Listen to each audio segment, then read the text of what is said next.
Kasuway na ba kagilibak sa inyong silingan badi? And the worst part, gipatawag pa jud kas barangay. Tungod kay daghan kayo og langaw sa imong area. Ayaw na lang jud na pabuta badi. Ako na nag-ingon nimo. Mao jud na nadunggan ako na problema sa uban. Busa usa ka magtukod og farm, poultryhan ba o babuyan or anything na maka-attract siya og langaw.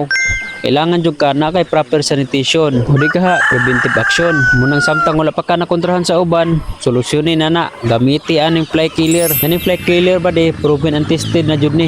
Daghan na kayo nagamit ani. Kaysa usa ka sa siya ani, usa na ka litro imo magamit. Pero ganahan ka makalist na sila promo na buy 5 take 5 ba to. Munang makabantay ka diri sa mga iti, daghan kayo ni pero wa jud ka kitag mga langaw kaayo. Awa oh, mao ni siya.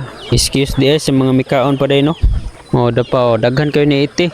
Pero wa jud ka kakitag mga langaw kaayo. Oh, di ba? Sa among parte mga bade, kailangan po ninawo kay namong baboyan adto. Nya na pud may manukan are ani. Nya na pud may bibihan. Mano sa bibihan na mo bade. Mano kung ganahan ka mo palit sa ani, butangan ako og basket para adto ra ka makapalit sa legit na shop. Ay mo puta kag palit kay naabay ang mga product pud na piki.